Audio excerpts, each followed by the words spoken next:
En la Biblia se dice que fue una época oscura de la historia del mundo. Dios solo veía maldad y corrupción. Era muy dudoso que la humanidad siguiera existiendo. El cuento de Noé y del diluvio es uno de los más bonitos del Antiguo Testamento. Se han presentado pruebas científicas que demuestran un fondo veraz. Pero muchos especialistas cuestionan esas pruebas. ¿Se llegó a dar un diluvio tan poderoso como para erradicar toda vida en la Tierra? ¿Es posible que queden restos del arca de Noé?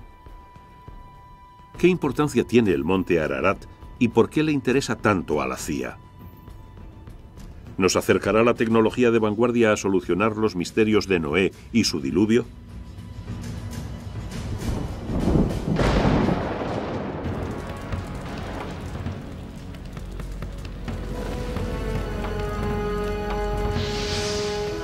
Los misterios de Noé y el diluvio.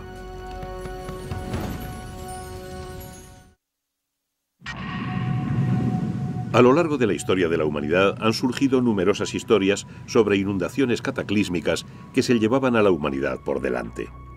La más famosa es la de Noé y el diluvio universal. ¿Pero ocurrió de verdad? ¿Y puede la ciencia aportar pruebas que lo demuestren?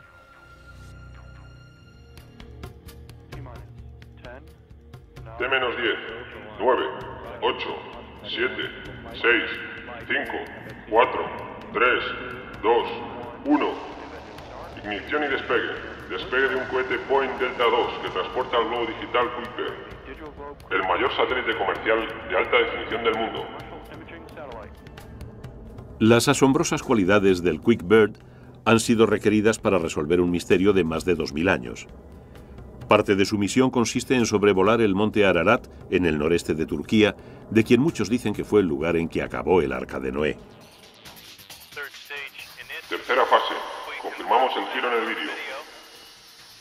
Nos ha salido una separación bonita y sin pegas. Se espera que la captación de imágenes por satélite revele de una vez por todas los secretos que albergan las laderas del monte. El QuickBird es solo uno más dentro del desfile tecnológico que desde hace 50 años examina este remoto y vedado lugar. El 17 y 18 de junio de 1949, un avión del cuartel general de la Fuerza Aérea Norteamericana en Europa volaba en misión secreta de reconocimiento en paralelo con el monte Ararat, en Turquía, a unos 4.200 metros.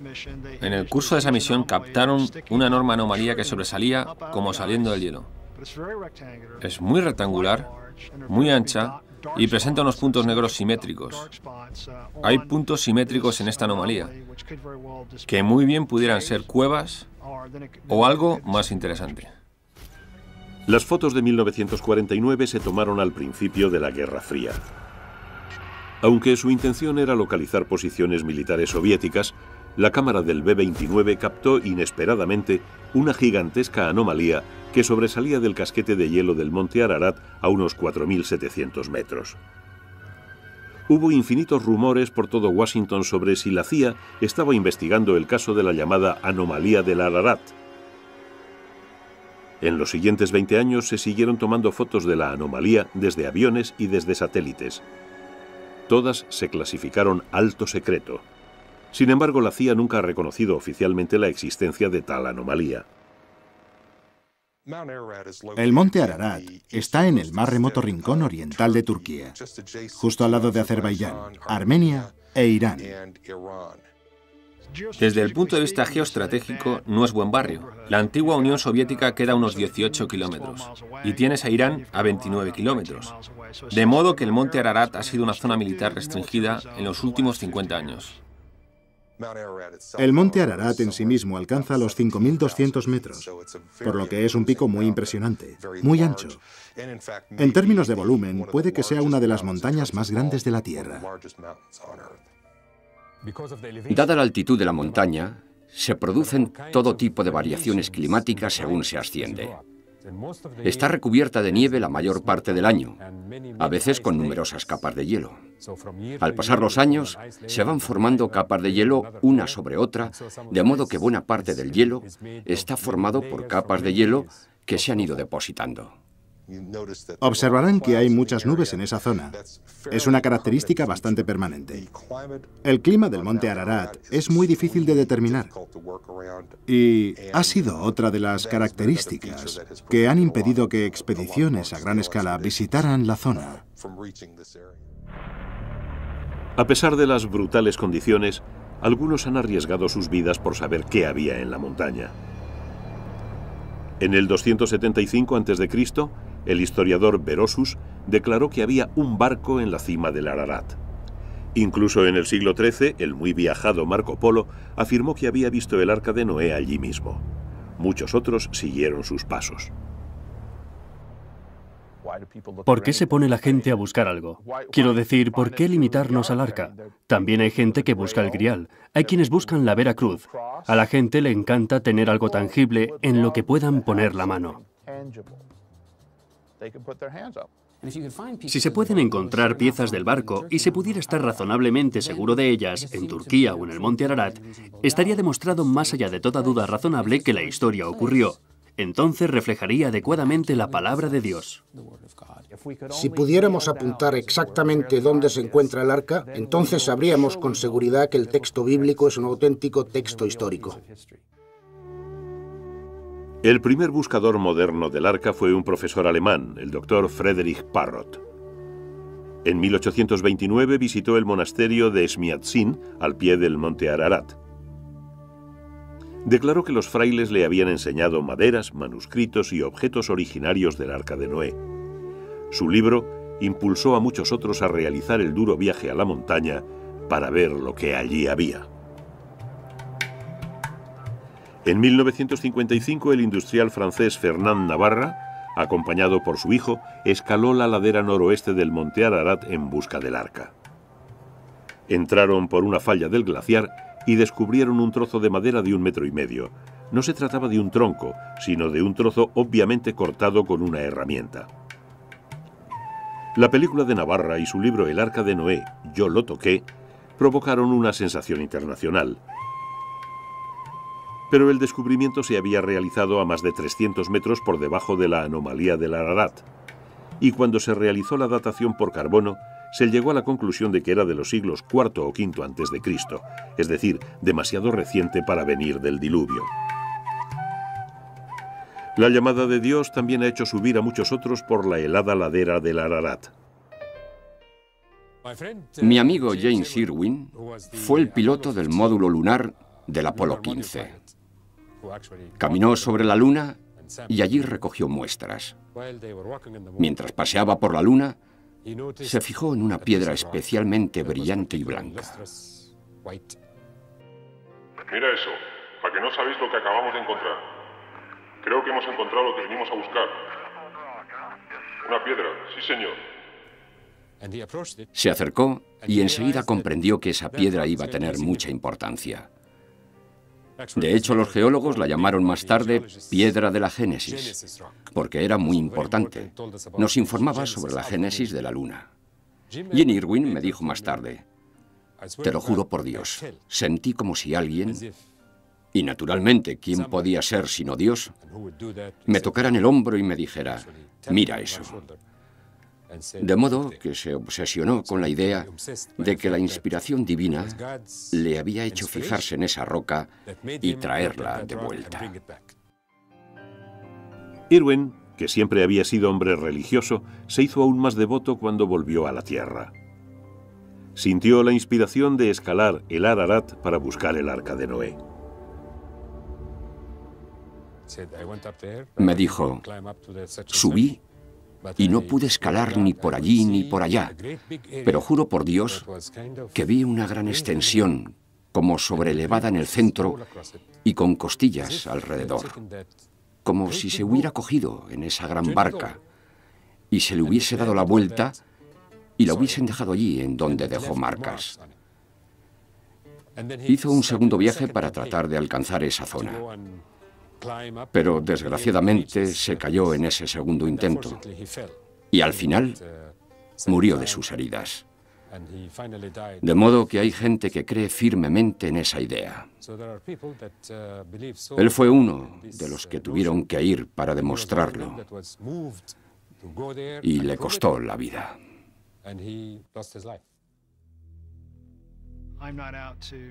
Yo no pretendo reivindicar, demostrar o no demostrar nada en absoluto a propósito del cuento de Noé. Lo que me fascina y me intriga es que nuestros servicios de espionaje se hayan interesado tanto por esta anomalía. Y es que es muy misteriosa. ¿Qué es la anomalía del Ararat? ¿Una formación natural de rocas? ¿Un avión estrellado? ¿Una antigua fortaleza? ¿O, como mucha gente cree, una antigua nave? ¿Podría ser una parte del arca original? ¿O podrá demostrar lo contrario la tecnología del siglo XXI?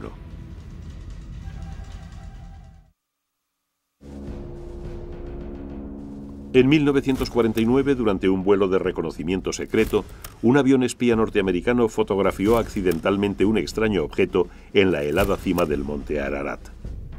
Las fotografías de la denominada anomalía del Ararat fueron inmediatamente clasificadas como alto secreto.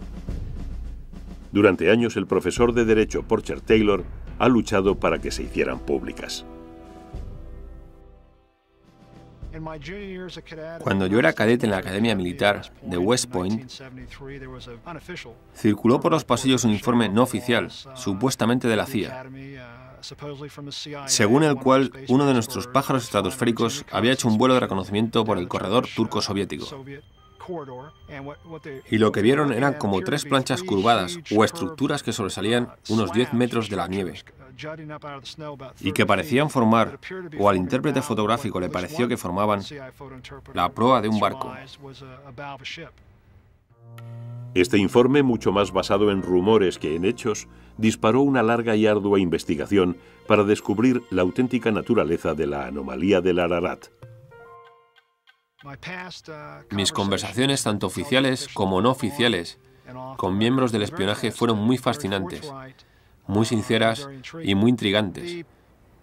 En respuesta a mi petición, según la Ley de Libertad de Información, el Servicio de Información de la Defensa me entregó 5 imágenes en 1995.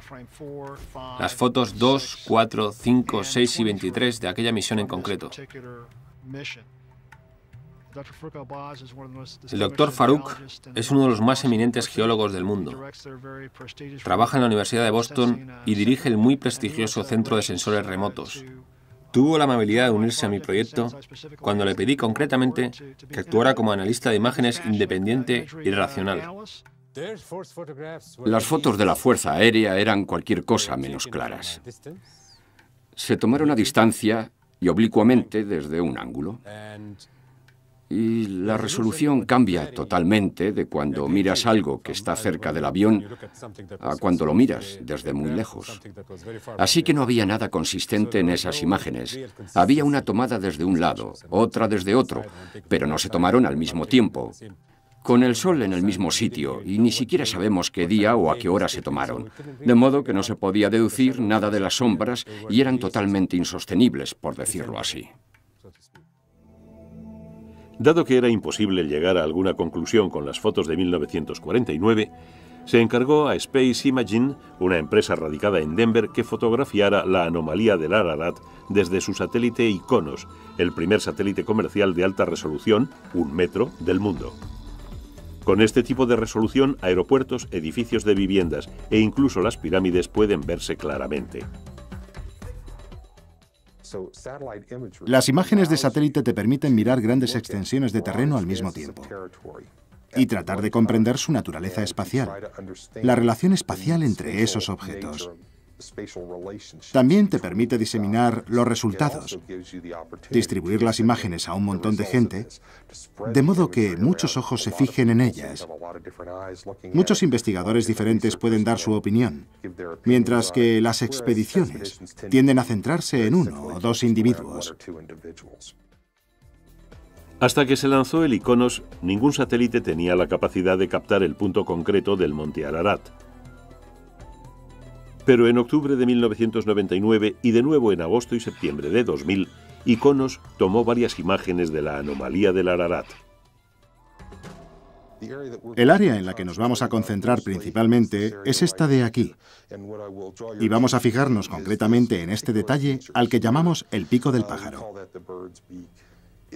Es una zona en la que no parece que haya mucho volumen de nieves eternas. Parece una zona de roca expuesta, que desde el aire parece una cabeza de pájaro. Es lo que hemos estado utilizando como principal punto de orientación para localizar la anomalía del Ararat.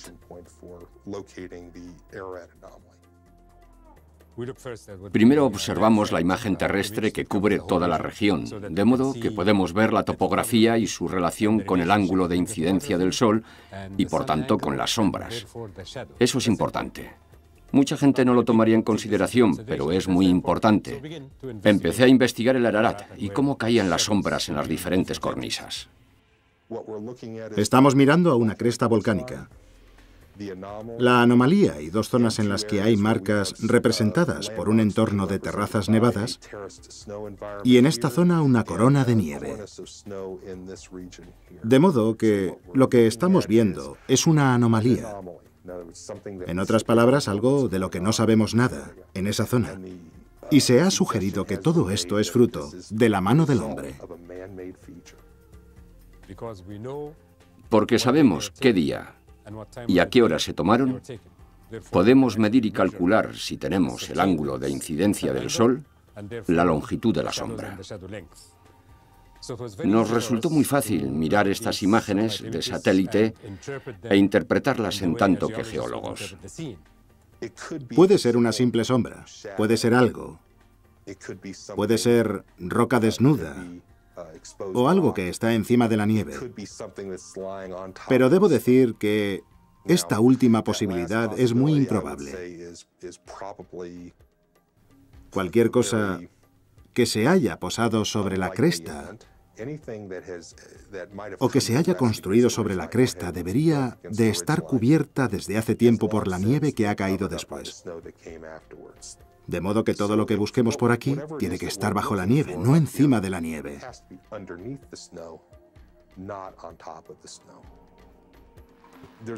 Solo se pueden encontrar dos tipos de materias ahí arriba, rocas o madera.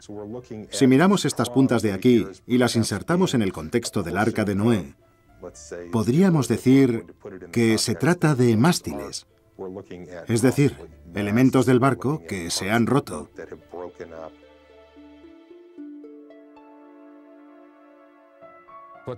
Lo que estamos viendo son juegos de sombras sobre cornisas de roca y sombras de montículos de nieve. Para mí no hay duda. Mi primera impresión, es decir, si alguien me apuntase a la cabeza con una pistola y me dijese que tomara una decisión de inmediato, es que probablemente son de origen natural. Estamos mirando a una sutil interacción entre la nieve, los ángulos de luz, las nubes, la escabrosidad de las rocas, etc. Puede que esté ahí. Yo no puedo afirmar que no esté. Todo lo que sé es que, basándonos en las imágenes que hemos visto, eso no es. Desde 1991, el gobierno turco ha cerrado el acceso al monte Ararat por razones de seguridad. Todo esfuerzo que pretenda revelar los secretos ocultos de la montaña requerirá una tecnología más avanzada. Durante siglos, la fe religiosa predominó sobre la ciencia en todo lo referente al Arca de Noé. Muchos creyeron que la narración bíblica era un documento histórico fiable sobre acontecimientos reales. Pero esta antigua tablilla descubierta en el siglo XIX nos muestra una prueba irrefutable de lo contrario. Demuestra que el cuento de Noé y el diluvio no era el original, sino que fue inspirado por otro cuento mucho más antiguo.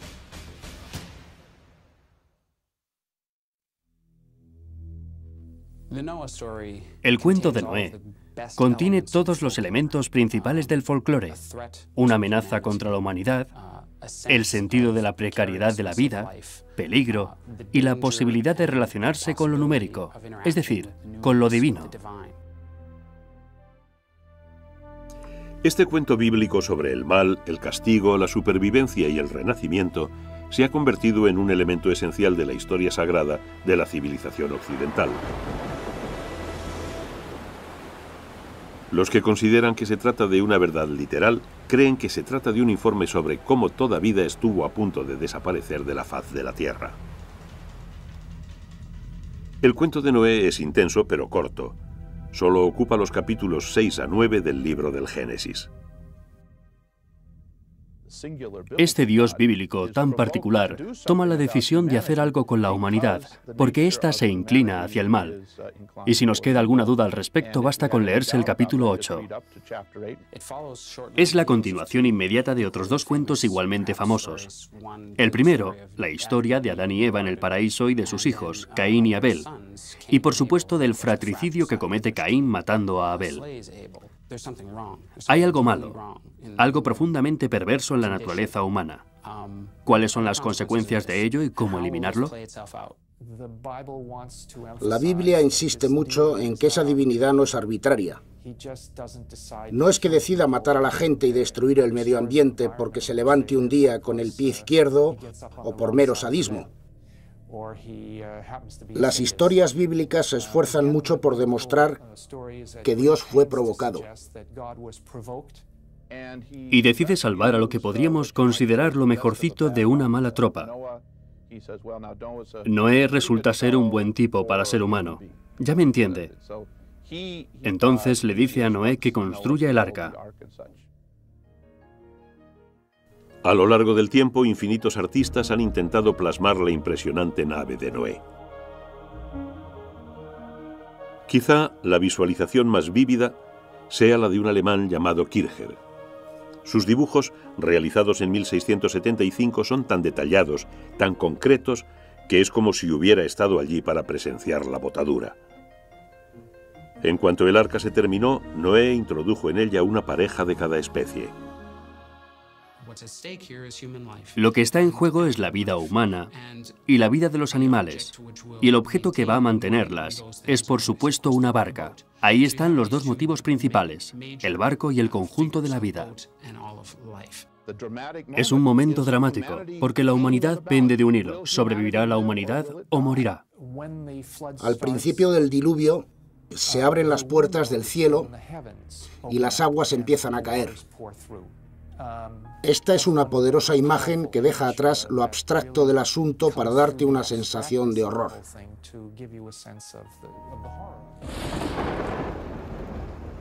La Biblia dice que pereció toda carne y todo lo que pulula sobre la tierra. Solo quedaron Noé y los que iban con él en el arca. Finalmente varó el arca sobre los montes de Ararat. Noé envió primero a un cuervo y luego a una paloma para encontrar tierra firme. La paloma volvió con una rama de olivo, señal de que las aguas habían descendido. Noé y su familia salieron del arca para saludar a ese nuevo mundo feliz. El cuento de Noé y el diluvio es indudablemente potente, pero ¿es cierto? ¿Dónde, cuándo y cómo se originó? Incluso en su época era un icono cultural, mucho antes de que el primer narrador bíblico cogiera su cálamo y se pusiera a escribir la versión bíblica. Tenía ya siglos de antigüedad. Los retazos de tradición oral son como un mosaico que puede ensamblarse de diferentes maneras. La cultura hebrea los recibió de otras culturas orientales y finalmente los cristalizó, por decirlo así. Ordenó el mosaico en una nueva configuración acorde con su propia tradición. ¿Cómo se comunicaba la gente? Está claro que tuvieron que comunicarse hablando unos con otros. Tienen que haber existido ancianos, y en la Biblia así se dice, que actuaran de narradores y cuya preeminencia política y social se basara en el hecho de que eran los guardianes de las tradiciones de la comunidad. Las primitivas historias de la Biblia se fueron transmitiendo de generación en generación durante miles de años antes de que fueran puestas por escrito alrededor de 1200 a.C. Curiosamente, en el texto escrito aparecen numerosas repeticiones e incoherencias. Por ejemplo, en el Génesis 7, versículo 12 se dice: «Estuvo descargando lluvia sobre la tierra 40 días y 40 noches». Pero el versículo 24 afirma: «Las aguas inundaron la tierra por espacio de 150 días». ¿Por qué nadie se dio cuenta y lo corrigió? Está claro que no fue el resultado del esfuerzo de una persona que se sentó a escribir desde el versículo primero hasta el final. Se trató de un esfuerzo en el que en algunos casos se tomó material oral y en otros, desde luego, material escrito, para reordenarlos, reconfigurarlos y darles una presentación más armónica. La mayoría de los especialistas señalan la presencia de dos narraciones diferentes y parcialmente incoherentes en la historia de Noé. La fuente Y o yavística, la más antigua, y fechable alrededor del 1200 a.C., cuando las tribus de Israel se asentaron en lo que luego fue la tierra de Israel. Y la fuente S o sacerdotal, probablemente escrita después del 586 a.C., cuando los judíos fueron deportados a Babilonia. Lo que leemos actualmente en la Biblia de los Hebreos o Antiguo Testamento es una combinación, un esfuerzo por reunir las dos fuentes, Y y S, de modo que cuando se lee la historia se encuentran aparentes contradicciones. Es como si hubieran tomado Y y S y las hubieran barajado como cartas. Por un lado está Y y por el otro S. Las juntaron y tenemos, por ejemplo, 3 frases de Y y luego 3 frases de S, y así sucesivamente. Yo supongo, y no es que sea solo una suposición, es que no existe nadie a quien podamos preguntar, que los que reunieron las fuentes Y y S decidieron no discriminar cuál de las dos fuentes era la mejor, la más original, la más correcta. Decidieron juntarlas y que el lector o el oyente tomara su propia decisión, o bien insertar algunas marcas que están más allá de mi capacidad racional de comprensión para indicar cómo debían armonizarse. Los cuentos sobre el diluvio son comunes a numerosas culturas de todo el mundo. Solo en África estos mitos son relativamente más escasos. Hasta el siglo XIX los estudiosos estuvieron seguros de que la Biblia contenía la quinta esencia de la historia del diluvio, la fuente de la que habían salido todas las demás. Pero en 1853 se realizó un sorprendente descubrimiento que llevó a los especialistas a admitir que todo lo que sabían era erróneo. En las ruinas de la Biblioteca Real de Nínive, en el actual Irak, se desenterraron unos 25.000 fragmentos de antiguas tablillas babilónicas. Se fecharon alrededor de 1700 a.C., es decir, unos 500 años antes de que se escribiera el Antiguo Testamento. Las tablillas estaban escritas en una escritura llamada cuneiforme. Cuneiforme significa de forma triangular, y es la palabra que utilizamos para referirnos a la manera en que se escribía normalmente en tablillas de arcilla, en las que se escribía con una caña de junco. Se le dio este nombre porque los elementos individuales de cada signo parecen un triángulo alargado. En 1872, George Smith, un investigador del Museo Británico, se puso laboriosamente a unificar y posteriormente a traducir los trozos de puzzle de las tablillas babilónicas encontradas en Nínive. Una noche, Smith se encontró con un pedazo más grande del que solo una cara era legible. Quedó asombrado al leer la historia de un hombre que construyó un arca para huir de una inundación devastadora, que montó a bordo animales de todo tipo y que envió pájaros para comprobar si las aguas habían descendido. Lo que Smith había hallado era un capítulo de un cuento mucho más largo, la epopeya de Gilgamesh, inscrita en arcilla no más tarde del siglo XVII a.C. Publicó su descubrimiento el 3 de diciembre de 1872 en una reunión de la Sociedad de Arqueología Bíblica de Londres. Al leer y descifrar todo ello, el efecto tanto en el individuo que leía como en el público fue fenomenal, porque aquí por primera vez, y prácticamente al pie de la letra, se encontraba la confirmación de que las historias contenidas en la Biblia también existían fuera de ella. La epopeya de Gilgamesh no fue la única narración mesopotámica sobre el diluvio descubierta por los arqueólogos. Otra historia, la sumeria, está fechada alrededor de 1800 a.C. Una tercera, la epopeya de Atrahasis, se inscribió en arcilla alrededor de 1700 a.C., pero en realidad es mucho más antigua. Todas estas historias cuentan cómo el mundo sufrió tal superpoblación de seres humanos que estos se volvieron demasiado ruidosos y los dioses no pudieron dormir. Para acabar con el ruido decidieron destruir la humanidad. Si se lee el cuento tal y como está escrito y no te informan de dónde proviene, sin duda se diría que viene de la Biblia. Es que es casi idéntico, es muy sorprendente. En muchos sentidos, estas leyendas mesopotámicas están estrechamente relacionadas con las bíblicas, no solo en la idea general de una inundación, sino incluso en algunos detalles concretos.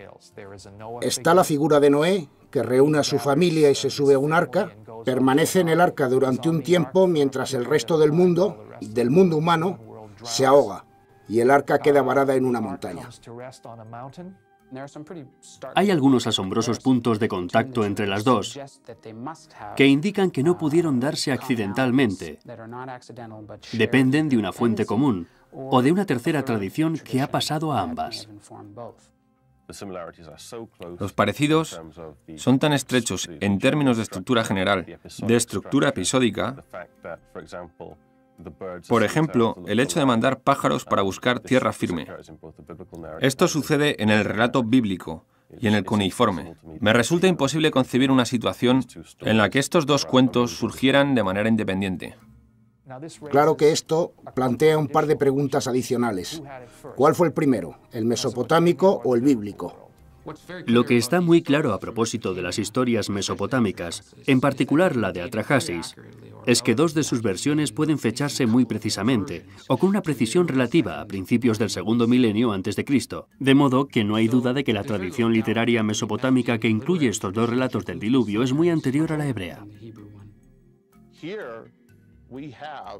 Ahí está el humo del disparo. Con esto hemos descubierto un material mesopotámico, del que sabemos que es mucho más antiguo que la versión bíblica. ¿Historias de diluvio cientos de años, si no miles, anteriores a la Biblia? ¿Cómo es posible? No hay duda de que esas historias están ahí, presentes en tablillas reales y legibles. Y no hay duda de que los pueblos cananeos y luego los israelitas conocían esas historias y sabían que eran buenas, es decir, que abordaban problemas fundamentales. La otra posibilidad en cuanto al Génesis es que fuera una historia incluida en las tradiciones del Génesis durante el exilio, cuando los judíos residían en Babilonia, e indudablemente tenía que haber gente entre ellos que conociera bien la cultura cuneiforme. La existencia de no uno, sino de 4 mitos sobre el diluvio hizo que muchos especialistas pensaran en la posibilidad de que se diera una inundación real sobre la que se basaron los cuentos. ¿Pero existió un gigantesco diluvio? ¿Y puede la ciencia demostrarlo?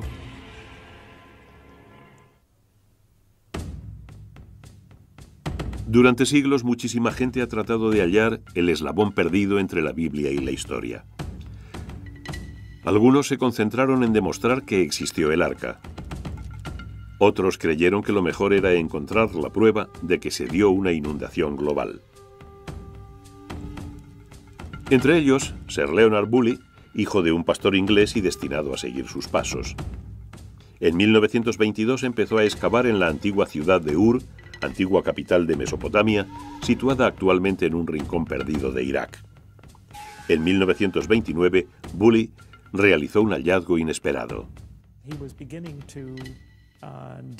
Empezó a excavar en las ruinas de un túmulo de Ur y abrió un espacio hasta unos 15 metros por debajo de la superficie del túmulo. En ese espacio abierto vio la oportunidad perfecta de investigar los primeros periodos de la historia de Ur. Atravesó varios estratos de periodos de ocupación. Entonces, llegó a una capa más espesa de suelo estéril. No había nada. Ningún resto de ocupación humana. Bully atravesó la capa estéril y llegó hasta los estratos inferiores, que al igual que los superiores mostraban rastros de ocupación humana. La capa de suelo estéril era la prueba de que alguna catástrofe había obligado a los habitantes de Ur a abandonarla por un espacio de tiempo indeterminado. Llamó a varios de sus trabajadores, a varios de sus colaboradores, entre ellos a Max Mallowan, que luego se casó con Agatha Christie, y les preguntó qué pensaban que podía significar. No pudieron responderle nada. Y luego apareció su mujer, Catherine, un personaje muy interesante que Agatha Christie convirtió en víctima de asesinato en Muerte en Mesopotamia. Y Catherine dijo inmediatamente: está claro, fue el diluvio universal. Bully era un maestro de las relaciones públicas e informó al Times de Londres de inmediato. La noticia de que se habían descubierto nuevas pruebas de la existencia del diluvio de Noé se difundió a toda velocidad. Bully volvió a Inglaterra convertido en una celebridad. Trajo con él cajas de arena y de sedimentos del denominado estrato del diluvio, que luego vendió a un público enceguecido para financiar más excavaciones. Bully fue muy alabado por el significado de su descubrimiento. No creo que se mantuviera durante mucho tiempo, y en realidad no estoy seguro de que el propio Bully se lo creyera. Pero era un consumado artista de las relaciones públicas, y de una forma en que ningún investigador de campo lo había sido hasta entonces. Logró volver a enganchar al público con las excavaciones de Ur. Podría ser que en el mejor de los casos se hubiera descubierto una inundación local o regional, pero de ninguna manera una porción de cataclismo universal, como el que indican las historias mesopotámicas y bíblicas.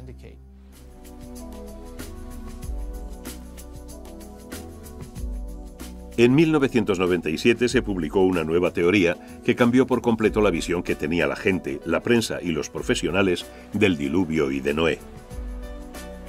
Afirmaba que hace unos 7.500 años el nivel del Mediterráneo subió drásticamente. Supuestamente habría un paso muy estrecho que mantenía las aguas del Mediterráneo y a consecuencia de algún accidente sísmico, un terremoto o algo similar, el Mediterráneo rompió esa barrera y se desparramó por la zona del Mar Negro.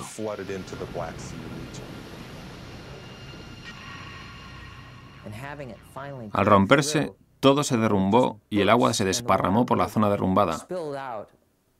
Imaginemos una situación como la de las cataratas del Niágara, pero 10 veces más grande, con un gigantesco flujo de agua inundando el Mar Negro.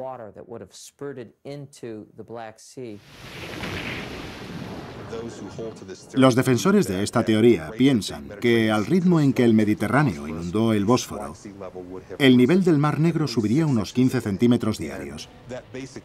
Eso significa básicamente que cualquier asentamiento que existiera en la actual zona del Mar Negro quedaría anegado casi de la noche a la mañana. Tuvo que darse una pérdida de vidas masiva. Y eso habría sido considerado como un acto de Dios por la gente que vivía en esa época. Tuvo que afectar drásticamente a la ecología de la zona, porque está claro que se dio un cambio radical, de un lago de agua dulce a una ecología de agua salada. Eso tuvo que cambiarlo todo. Y probablemente no volvió a sentarse nadie alrededor del Mar Negro durante 1000 años después de la inundación. De modo que fuera una inundación lenta o rápida, lo importante es que cambió por completo la manera de vivir de la gente asentada alrededor del Mar Negro. Posteriormente se añadió que los supervivientes del Mar Negro se desplazarían hacia el norte y el oeste, hacia lo que ahora es Europa, hacia el este, es decir, hacia China, y hacia el sur, hacia Mesopotamia, llevando consigo recuerdos de un diluvio devastador. Si el Mar Negro sufrió una inundación cataclísmica tal y como proponen, tiene que quedar un paisaje sumergido ahí abajo. Gracias a los robots, podemos bajar y echar un vistazo en esa zona. Y lo que encontramos es realmente increíble. Encontramos una línea de playa. Encontramos la antigua costa, con varias colinas y lo que parecen ser lechos de ríos. Encontramos un paisaje completo. Eso le dio credibilidad a la idea de que ocurrió algo que pudo haber inspirado la historia del Arca de Noé. En realidad no tengo nada en contra, desde el punto de vista geológico o geomorfológico, de la inundación del Mar Negro. Creo que el problema surge al vincular esta inundación del Mar Negro con los mitos del diluvio, tal y como se cuentan en el sur de Mesopotamia o en la Biblia. ¿Hubo una diáspora de gente desde el Mar Negro al sur de Mesopotamia? No veo ninguna prueba de ello en la arqueología del sur de Mesopotamia. Uno de los elementos presentes en la investigación sobre el Mar Negro es que en realidad el mundo del Mar Negro es muy diferente al mundo del Oriente Próximo antiguo, y tanto los documentos bíblicos como los cuneiformes que describen la inundación son documentos de Oriente Próximo. De hecho, parten de un modelo diferente y son quizá la prueba de que el Mar Negro no fue el lugar donde se dio la inundación bíblica.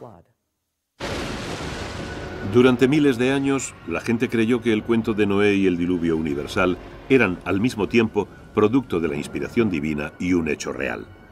Pero hasta la fecha las pruebas científicas y arqueológicas no sostienen tal afirmación. Y sin embargo, la gente sigue creyendo. La Biblia es un documento complejo que combina la alegoría con el simbolismo y la historia. Pero en cuanto a Noé, el diluvio y el arca, ¿puede considerarse fiable? La búsqueda de una prueba de una inundación tan devastadora que dividiese los tiempos en un antes y un después ha quitado el sueño a muchos estudiosos y científicos. Pero esta búsqueda permanente se ha basado en detalles proporcionados por el libro del Génesis. Los cuentos de la Biblia se transmitieron originalmente en arameo, se escribieron en hebreo y se acabaron traduciendo al griego y al inglés. Este largo proceso ha servido para realzar los misterios de Noé y el diluvio. ¿Es verdaderamente una historia sobre gente y acontecimientos reales? Cualquier acontecimiento real e histórico que pueda ocultarse tras estas historias está tan profundamente enterrado en el pasado, incluso contando desde el tiempo en que los escritores bíblicos realizaban su trabajo, que es muy difícil hablar de estas historias como historia del diluvio. El peso de las pruebas de las propias historias indica que se trata de cuentos narrados con razones diferentes a las de informar sobre lo que ocurrió en determinado momento. La gente que escribió este cuento no lo escribió meramente por entretener y contar una bonita historia sobre Noé. Tenían un proyecto grandioso y serio. Trataban de definir quiénes eran. Trataban de definir quién era su Dios. En cuanto al diluvio, si se pretende considerarlo históricamente, hay que considerarlo así en otro sentido. Concretamente, hay que fijarse en qué nos dice sobre la visión del mundo, sobre la mentalidad de los escritores que transmitieron la historia.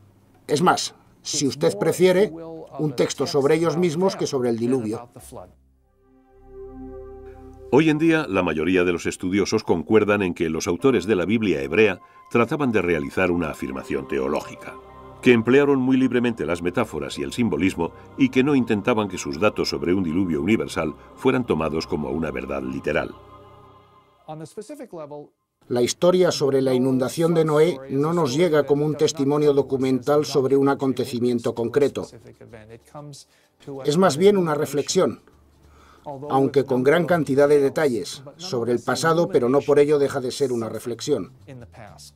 Para mí es muy probable que existiera una inundación global y cataclísmica, o que hubiera un superviviente elegido, o que todo ello sea algo más que una serie de bonitos e interesantes datos sobre la relación de la humanidad con el agua y con los dioses. Cuando la gente habla de inundaciones globales, sobre todo en los tiempos antiguos, está hablando de inundaciones que cubrieron la tierra que conocía. En este caso, una pequeña porción de África del Norte y una pequeña porción de Oriente Próximo, porque eso era el mundo para ellos. De modo que nunca tuvieron la intención de decir que todas las tierras del globo fueran cubiertas por el agua. Yo diría que los mitos del diluvio son tan solo parte de la vida de Mesopotamia del Sur. Y sí, Es posible que la gente que imaginó y escribió estos cuentos pensara en una inundación concreta del pasado particularmente desastrosa, pero probablemente sufrían inundaciones todos los años. No creo en absoluto que una de estas inundaciones fuera la que se convirtió en leyenda, para ser transmitida, transmitida y transmitida, hasta acabar en el Génesis 6:9. No sé cuándo se originó verdaderamente la historia del diluvio, pero no hay duda de que es algo muy antiguo en la memoria del ser humano. ¿Cuándo ocurrió exactamente? Nadie lo sabe. ¿Qué acontecimiento hizo surgir esa idea? Nadie lo sabe realmente. Hay gente que sugiere determinadas teorías, pero ninguna puede demostrarse. Tan poderosa es la historia de Noé que tan pronto como fue llevada al papel, la gente ya se puso a buscar el arca. ¿Dónde buscar? Los datos bíblicos indican una montaña o un área montañosa, denominada Ararat, en la que Noé varó su arca. De hecho, el Antiguo Testamento no nombra ninguna montaña en concreto. Tradicionalmente se traduce del hebreo por los montes de Ararat, es decir, una cordillera, no una montaña precisa. En realidad, Ararat es como las Rocosas o Sierra Nevada o los Apalaches. Indica algo, pero no es exactamente lo que podríamos llamar una guía segura que nos diga dónde encalló el maldito trasto. Nunca se ha escrito en ningún lugar que el monte Ararat sea el lugar en el que Noé varó el arca. Se percibía así porque es un pico muy alto. Es el único pico de los alrededores. El resto del terreno no ofrece características singulares salvo ese gigantesco y bien conservado pico. Y si se inundaba algo a su alrededor, está claro que el pico sería lo único en sobresalir, por decirlo así. Yo no me peleo con la gente que quiere ir allí y buscar el arca. Estoy totalmente convencido de que no la encontrarán. El instinto siempre está ahí. Quieres echarle mano. Tocar algo que esperas, sea un vínculo con un mundo que por naturaleza no es muy remoto. Creo que es un impulso natural, pero es que a veces nuestra propia pasión por buscar nuestro pasado remoto nos impide encontrarlo.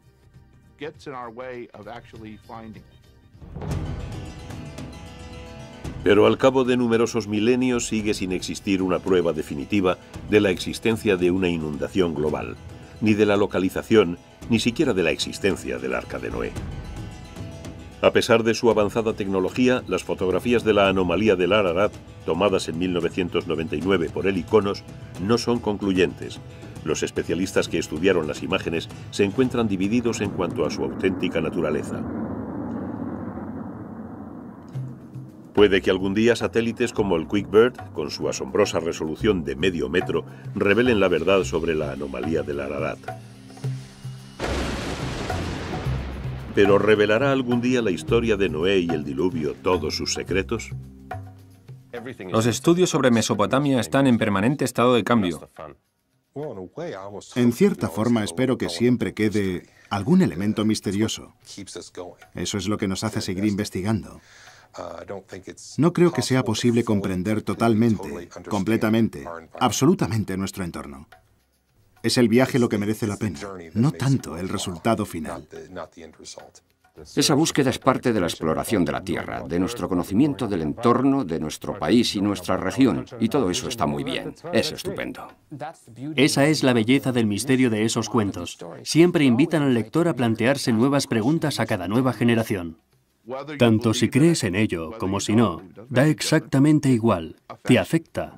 Quiero decir que aunque hayamos llegado a dudar de ello últimamente, sabemos que los conceptos religiosos motivan grandiosas acciones, tanto buenas como malas en todo el mundo.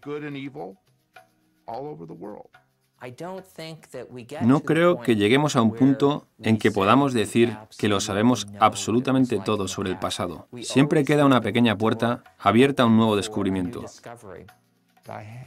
Lo más seguro es decir, Dios sabe.